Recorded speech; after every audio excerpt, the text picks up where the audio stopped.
ಇದೊಂದು breaking news ಬರ್ತಾ ಇದೆ, ನೋಡೋಣ. ಓಕೆ, ಐಟಿ ಅಧಿಕಾರಿಗಳು ಬಿಜೆಪಿಯ ಏಜೆಂಟ್ ಅಂತ ಅಂದವನೇ ಚೀಪ್ ಅಂತ ಸಚಿವ ರೇವಣ್ಣಗೆ ಏಕವಚನದಲ್ಲೇ ಬಿಜೆಪಿಯ ಅಭ್ಯರ್ಥಿ ಅಂದ್ರೆ ಹಾಸನ ಅಭ್ಯರ್ಥಿ ಮಂಜು ಅವರು ಟೀಕಿಸಿದ್ದಾರೆ. ಚೀಪ್ ವ್ಯಕ್ತಿಯ ಬಗ್ಗೆ ನಾನು ಮಾತನಾಡಲ್ಲ, ಪ್ರತಿಕ್ರಿಯೆನ ವ್ಯಕ್ತಪಡಿಸಲ್ಲ. ಸಚಿವ ರೇವಣ್ಣಗೆ ಈ ರೀತಿಯಾಗಿ ಏಕವಚನದಲ್ಲಿ ಟಾಂಗ್ ಕೊಟ್ಟಿದ್ದಾರೆ ಮಂಜು. ಐಟಿ ಚೀಫ್ ಬಗ್ಗೆ ಮಾತನಾಡಿದ್ದು, ಬಿಜೆಪಿ ಏಜೆಂಟ್ ಅಂತ ಟೀಕಿಸಿದ್ದು, ಆ ವ್ಯಕ್ತಿಗಳು ಯಾರಿ ಬಗ್ಗೆ ಮಾತನಾಡ್ತಾರೆ ಅವರೇ ಚೀಪ್ ಅಂತ ಹೇಳಿದ್ದಾರೆ. ಯಡಿಯೂರಪ್ಪ 24 ಗಂಟೆ ಸರ್ಟಿಫಿಕೇಟ್ ಕೊಡ್ತಾನಲ್ರಿ, ಇವನು ಇನ್ಕಮ್ ಟ್ಯಾಕ್ಸ್ ಚೀಪ್, ಇವನು ಅನ್ಫಿಟ್ ಟು ದಿ ಚೀಫ್ ಪೋಸ್ಟ್ಗೆ ಏಜೆಂಟ್ ಆಗಿ ಕೆಲಸ ಮಾಡಕ್ಕೆ ಕಳ್ಸಿದ್ರು ಇಲ್ಲಿ ರಾಜ್ಯದಲ್ಲಿ. ಅವನು ಇದಕ್ಕೆಲ್ಲ ಹೆದರಿ ಕೇಳಿದ್ರೆ ಮನೆ ಸೇರ್ಕೋಬೇಕಾಯ್ತು. ನೋಡಿದ್ರೆ ಇಂಥ ಚೀಫ್ ಎಷ್ಟು ನೋಡೋರು, ದೇವೇಗೌಡರು ನೋಡೋರು, ರಾಯಗೌಡರು ಪುರುಷ ಸಮಾಜರು, ಅವರು Siddaramaiah ರಾತ್ರಿಯರು.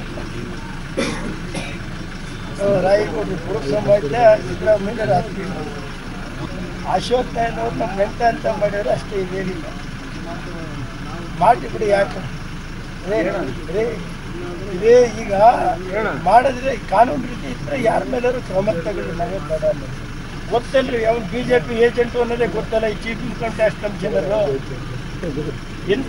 Commissioner unfit to the chief income tax ಇಂಥವ್ರು ಇರೋದೇ ದೇಶ ಹಾಳಾಗ್ತಾ ಇರೋದು.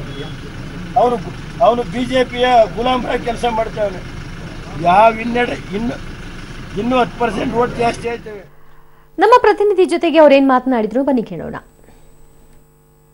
ಬೆಳಗ್ಗೆನೆ ಐಟಿ ಶಾಕ್ ಕೊಟ್ಟಿದ್ದ ಹಾಸನಕ್ಕೆ, ಏನ್ ಹೇಳ್ತೀರಾ ಸರ್? ಇದಕ್ಕೆ ಫಸ್ಟ್ ರಿಯಾಕ್ಷನ್ ಏನು ಸರ್? ಈಗ ಐ ಟಿ ಆರ್ ಕೆಲಸ ಮಾಡ್ಕೋತಾರೆ, ಅದಕ್ಕೆ ನಾವ್ಯಾಕೆ ತಲೆ ಕೆಡಿಸಿ ಹೇಳಕ್ ಹೋಗ್ಬೇಕು? ಮಾಡ್ಲಿ, ಅದೇನೇನು ಮಾಡ್ತಾರೆ ಮಾಡಲಿ, ನಾವೇನು ಬೇಡ ಅಂತ ಇಟ್ಕೊಂಡಿದ್ದೀವ. ಈಗ ರೇವಣ್ಣ ಅವ್ರನ್ನ ಟಾರ್ಗೆಟ್ ಮಾಡೋ ಉದ್ದೇಶ ಏನು ಸರ್? ಇಷ್ಟು ದಿನ ಚುನಾವಣಾ ಸಂದರ್ಭದಲ್ಲಿ ಹಣಕಾಸು ಜಾಸ್ತಿ ಓಡಾಡುತ್ತೆ ಅನ್ನೋ ಒಂದು ಕಾರಣನ? ನಮ್ದೆಲ್ಲ ಹಣಕಾಸು ತರಕ್ಕೆ ನಮ್ದೇ ಯಾವ ಹಣಕಾಸು ಇಟ್ಕೊಂಡ್ರೆ ಮಾಡಲಿ ಪಾಪ. ಯಾಕೆಂದರೆ ಅಂದರೆ ದೇವೇಗೌಡರು ಅಷ್ಟು ಭಯ. ದೇವೇಗೌಡರು ಯಾರು ಮಾಡಬೇಡಿ ಅಂತ ಯಾರು ಹಿಡ್ಕೊಂಡಿದ್ದೀವ. ಕಾನೂನು ವೃತ್ತಿ ಏನೈತೆ ಮಾಡ್ಕೊಳ್ಳಿ, ಯಾರು ಬೇಡ ಅಂದ್ರೆ. ಸರ್, ಐಟಿ ಅಧಿಕಾರಿಗೂ ಒಂದು ಮಾತು ಹೇಳಿದ್ರಿ ನೀವು, ಬಿಜೆಪಿ ಏಜೆಂಟ್ ಅವರು ಅಂತ. ಹೇಳ್ತೀನಿ, ಮುಂದೆನೂ ಹೇಳ್ತೀನಿ. ಈಗ ಯಡಿಯೂರಪ್ಪನವ್ರಿಗೆ ಅದ್ಯಾರ ಕಾಂಗ್ರೆಸ್ ಇವ್ರು ಮಾಡಿರಪ್ಪ, 24 ಗಂಟೆ ಒಳಗೆ ಏನೇ ತನಿಖೆ ಮಾಡಿ ಕ್ಲೀನ್ ಚೀಟ್ ಕೊಟ್ರೆ ಏನು ಮಾಡೋಣ ಹೇಳಿ. ಈ ಸಂದರ್ಭದಲ್ಲಿ ಮಂಜು ಏನ್ ಹೇಳಿದ್ರು, ನೋಡೋಣ. ಲೋಕಸಭಾ ಚುನಾವಣೆ ದಿನೇ ದಿನೇ ರಂಗು ಕಟ್ತಾ ಇದೆ. ಇದ್ರ ಬಗ್ಗೆ ಮಾತಾಡೋದಕ್ಕೆ ನನಗೆ ಬಿಜೆಪಿ ಅಭ್ಯರ್ಥಿಯಾದಂಥ ಮಂಜು ಅವರು ಇದ್ದಾರೆ, ಅವರನ್ನೇ ಮಾತಾಡ್ಸೋಣ. ಸರ್, ಇವತ್ತು ಬೆಳಗ್ಗೆನೆ ಹಾಸನದಲ್ಲಿ ಒಂದು ಬಿಗ್ ಶಾಕ್ ಆಗಿತ್ತು, ಐಟಿ ದಾಳಿ ಆಗಿರೋದು. ಇದು ರಾಜಕೀಯ ಕುತಂತ್ರ, ಬಿಜೆಪಿ ಏಜೆಂಟ್ಗಳು ಮಾಡ್ತಿರೋದು ಅಂತ ರೇವಣ್ಣ ಅವರು ಪ್ರತಿಕ್ರಿಯೆ ಕೊಡ್ತಾರೆ. ಇದಕ್ಕೆ ಹೇಳ್ತೀರಾ ಸರ್? ನಿಮ್ಮ ಮೊದಲ ರಿಯಾಕ್ಷನ್ ಇದಕ್ಕೆ? ನೋಡಿ, ಐಟಿ ದಾಳಿ ಮಾಡ್ತಕ್ಕಂಥದ್ದು ಅವರ ಆಫೀಸರ್ಸು ಯಾರ್ಯಾರ ಅಕೌಂಟ್ಗೆ ದುಡ್ಡು ಹೋಗಿದ್ರೆ ಆಟೋಮೆಟಿಕ್ಕಾಗಿ ಗೊತ್ತಾಗುತ್ತಪ್ಪ, ಅದು ದುಡ್ಡು ಎಲ್ಲಿಂದ ಬರ್ತದೆ ಏನು ಅಂತೇಳಿ. ಅದ್ರ ಮೇಲೆ ಮಾಡಿರ್ತಾರೆ. ಯಾರೇನು ಒಂದು ದಿವಸದಲ್ಲಿ ಈಗ ಬೇರೆ ಹಂಗಾರೆ ಬೇರೆಯವ್ರ ಮೇಲೆ ಯಾಕೆ ಮಾಡೋಕ್ಕೋಗಲ್ಲ? ಅವ್ರ ಮೇಲೆ ಮಾಡೋರಂತೇನು ಅವ್ರ ಅಕೌಂಟ್ಗಳಿಗೆ ಹೇರಳವಾಗಿ ದುಡ್ಡು ಹೋಗಿದೆ, ಅದರಿಂದ ಮಾಡಿದ್ದಾರೆ ಅನ್ನೋದು ಅರ್ಥ. ಇದರಲ್ಲಿ ಆ ಡಿಪಾರ್ಟ್ಮೆಂಟ್ ಇದೆಯಲ್ಲ, I T is an independent body of the country. ಅವರು ನನ್ನ ಮನೆಯಲ್ಲಿ ಅಧಿಕವಾಗಿ ದುಡ್ಡು ಅಥವಾ ನನ್ನ ಅಕೌಂಟಿಗೆ ದುಡ್ಡು ಬಂದಿದ್ರೆ ಅವ್ರಿಗೆ ಕೇಳ್ತಕ್ಕಂಥ ಅಧಿಕಾರ ಹಕ್ಕು ಇರ್ತದೆ. ಕೇಳಿದ್ರೆ ತಪ್ಪು ಅಂದರೆ ಅಥವಾ ಕೇಳಿರ್ತಕ್ಕಂಥದ್ದು ಬಗ್ಗೆ ಅವರು 420 ಏನು ಅಂತ ಮಾತಾಡ್ತಕ್ಕಂಥ ಪದ ಉಪಯೋಗಿಸ್ತಾರಲ್ಲ, he should take his word back. ಆಮೇಲೆ ಮೋದಿ ಅವ್ರಿಗೆ ಸಿಂಗ್ಯುಲರ್ ಆಗಿ ಮಾತಾಡ್ತಕ್ಕಂಥದ್ದಿಲ್ಲ, ಅದನ್ನೆಲ್ಲ ಬಿಡಬೇಕು.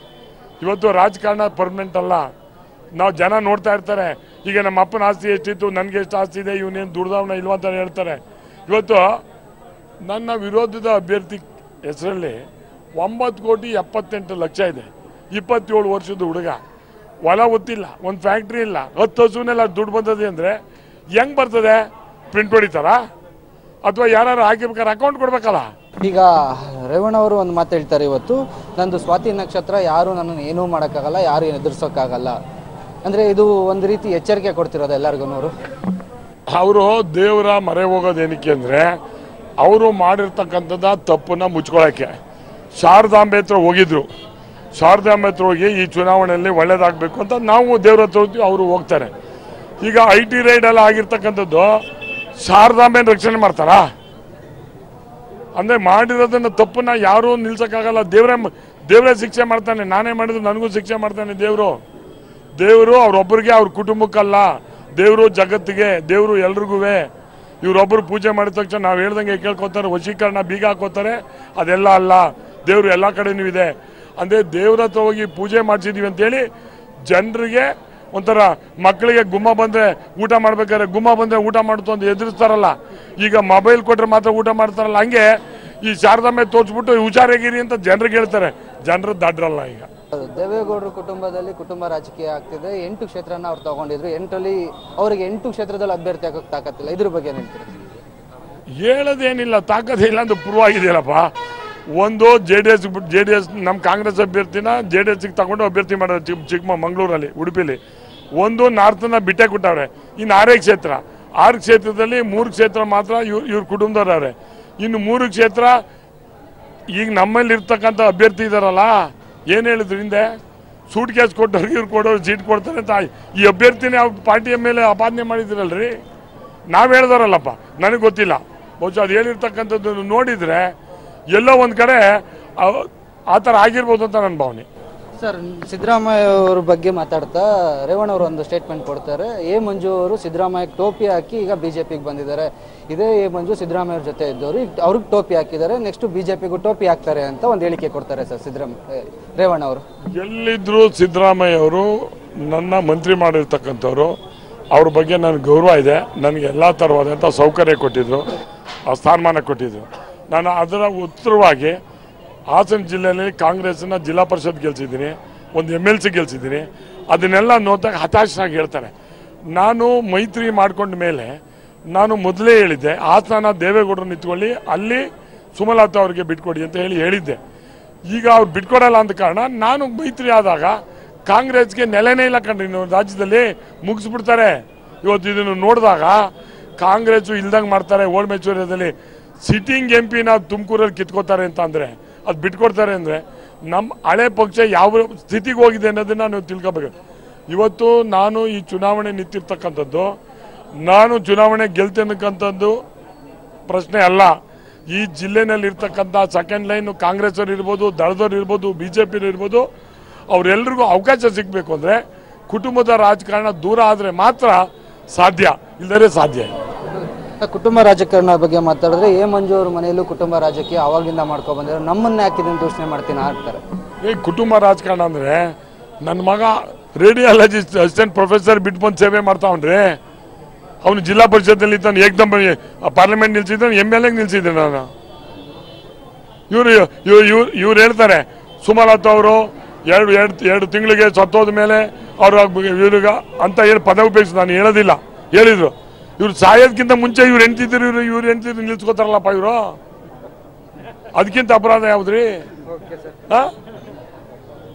ದಟ್ ಶೋಸ್ ಅದು ಕುಟುಂಬದ ರಾಜಕಾರಣ ಅಂತ. ನನ್ನ ಮಗ ಪ್ರೊಫೆಸರನ್ನ ಬಿಟ್ಟು ಬಂದು ಸರ್ವಿಸ್ ಮಾಡ್ತಾ ಇದ್ದಾನೆ. ಇವನು ಆಗ್ಬೇಕು, ಆಗ್ಬಾರ್ದು ಅಂತ ನಾನು ಹೇಳಲ್ಲ. ಸರ್ವಿಸ್ ಮಾಡಲಿ, ಜನರ ಜೊತೆ ಬೆರೀಲಿ, ಆಗಾದು ಸರಿ. Thank you. ಇದಿಷ್ಟು ಮಂಜು ಅವರ ಮಾತಾಗಿತ್ತು. ಅವ್ರು ಹೇಳ್ತಿರೋದಿಷ್ಟೇ, ನಾನು ಯಾವುದೇ ರೀತಿ ತಪ್ಪನ್ನು ಮಾಡ್ತಿಲ್ಲ, ನಾನು BJPಯಲ್ಲಿದ್ದೀನಿ, BJP ಪರ ಪ್ರಚಾರ ಮಾಡ್ತಾ ಇದ್ದೀನಿ. ಅಂದರೆ ನಾವಿಲ್ಲಿ ರೇವಣ್ಣವರಾಗಲಿ ಪ್ರಜ್ವಲ್ ಆಗಲಿ ಇವರು ಕುಟುಂಬ ರಾಜಕೀಯ ಮಾಡ್ತಿರೋದು, ಕುಟುಂಬ ರಾಜಕೀಯದಿಂದ ಇಡೀ ರಾಜ್ಯನ ಹಾಳು ಮಾಡೋದಕ್ಕೆ ಹೊರಟಿದ್ದಾರೆ ಅಂತ ಹೇಳ್ತಿರುವಂಥದ್ದು. ಕ್ಯಾಮ್ರಾ ಪರ್ಸನ್ ಈರಣ್ಣ ಜೊತೆಗೆ ಮಾರುತಿ, ಪಬ್ಲಿಕ್ TV, ಹಾಸನ.